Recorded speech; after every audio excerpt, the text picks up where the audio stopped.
Hey, what's up, guys? I'm here taking my dog for a late night stroll, and what better time than ever to talk about Nandrolone, specifically adding Nandrolone to a TRT stack, because I got a comment on specifically that, somebody inquiring about it, how to do it, what dosage, etc., etc.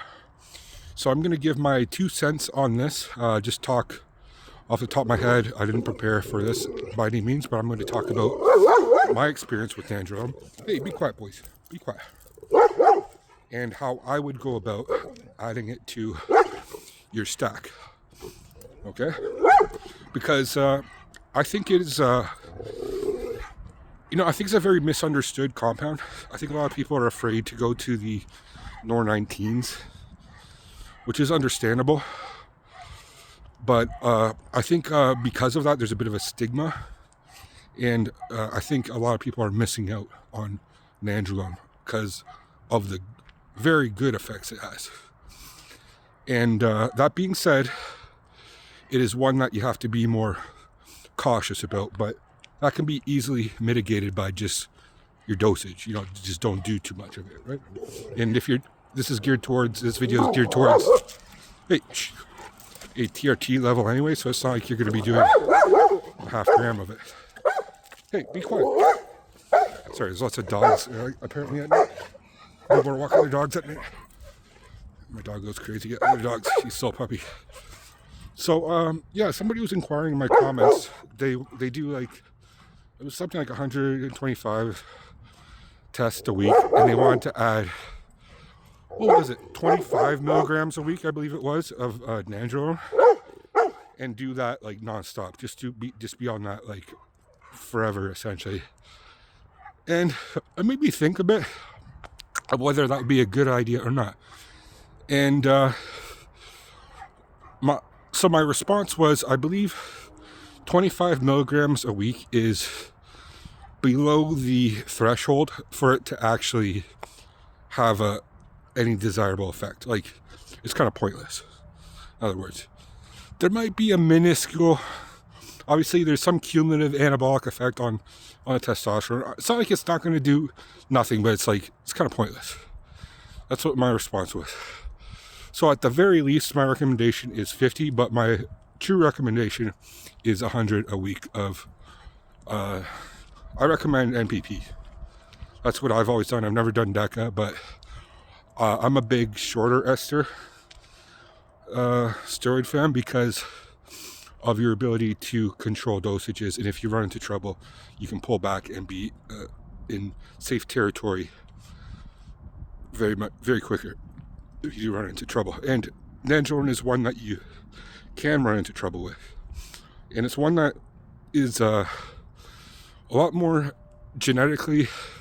has genetic variants than I think a lot of other compounds. I believe Masteron, for the most part, people are going to have a similar effect on Masteron, even at running at high doses. Although some people might be prone to hair loss with Masteron, you're going to have a kind of the same drying effect and good effect on Masteron. Things like MPP or Nandrolone, if you do a certain amount, there can be a bit of a variance on the side effect profile. With people, it can be a bit of spin the wheel and which side effect do you get? And for a lot of people, myself included, it's heightened anxiety. So I found what works, and this is why I use the shorter ester, because I titrate it up until I ran into trouble. Anxiety. I'm gonna divorce my wife, kind of thing, right? and being upset with my family and being paranoid a bit about things, and why is that guy looking at me, type of thing. Seriously, it has an effect on your brain a little bit more than other compounds, because I actually believe it crosses the brain barrier. But don't let that scare you. That's just when you run a high dose. That's why you pull back and you have a good dose, and then that kind of mild aggression turns into more assertiveness. This is why it's good, because it's just if you think about it, it's if I walked up to you and poked you, it wouldn't hurt. But if I walked up to you and punched you, it would hurt, right? Both times I'm come up and touching you, but a poke or tickle or massage is a lot different than a slap to the face or a punch, correct? So that's what in dose is so important with Nandro. But okay, to get back to the whole point of this video, though, because I'm diverging a bit. I recommend people who are on TRT who are athletic take 150 testosterone. 125 is just too little. I think if you're an active guy, that's just my personal opinion. And at some points, you could even bump it up a notch and do kind of mini cycles of bumping your TRT up to 250, which I still consider TRT territory. But here's the thing: the add-on. Add 100 milligrams a week of NPP every other day to your stack. Within 2 weeks, I get the effects right away whenever I start taking it. Whenever I go on cycle, like whenever I blast.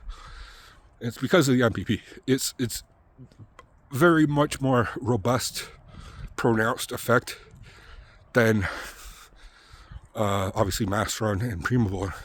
It just boom, it hits you. You're in the gym and you're lifting like a lot heavier weights than you were before.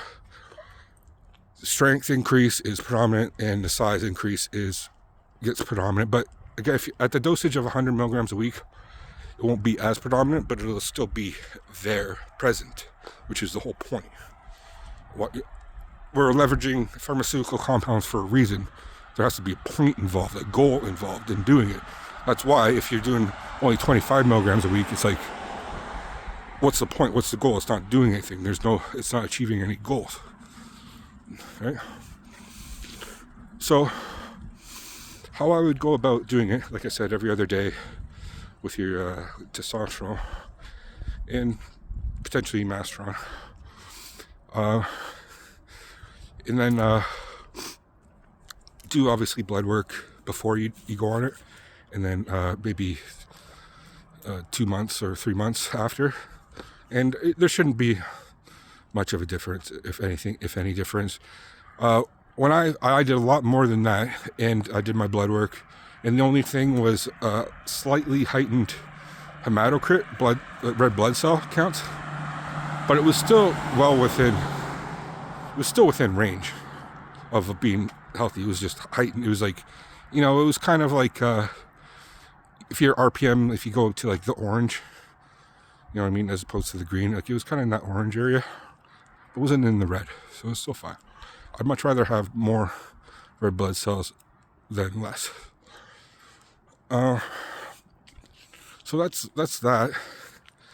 Obviously, the joint benefits are good, and I did notice this as soon as I went on it, my first time doing it over a year ago, because I've been an extreme sports guy my whole life.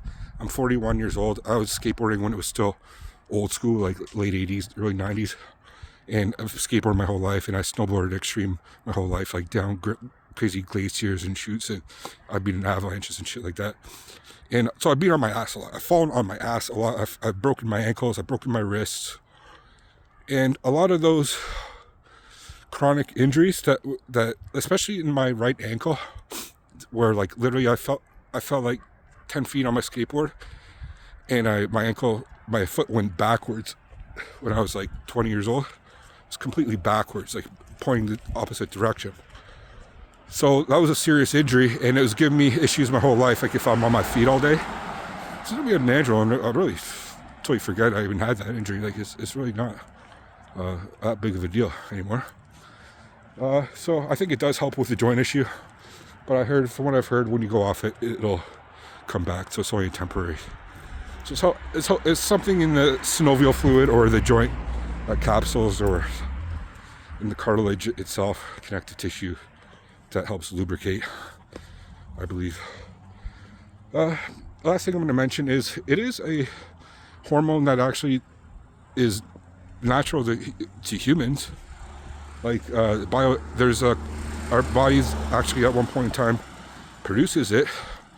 I believe it has something to do with it in the birth cycle, or like if you're in your fetus, or I don't know, something in the whole cycle of conception, like growing in fetal stage of development or some shit like that.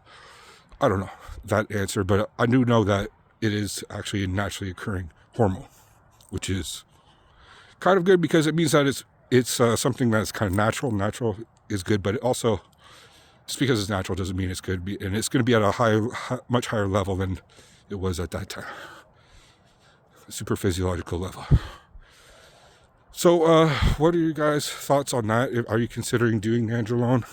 Have you done it on a TRT dose or any other dose? Your cycle, do you like it or not? Again, some people hate it. Probably because they had a bad experience, they just did too much of it. I like it. You know, you just dial in the dosage, and again, with the MPP, you're able to do that a lot more because it's shorter ester, so you can pull back, and the side effects won't linger as long as like Deca will. Deca side effects might linger weeks, while MPP is just a matter of days. It'll come back to normal. So that's good. So I'll leave it there, guys. What's your thoughts on that video, on this video? Leave in the comment section below. Peace.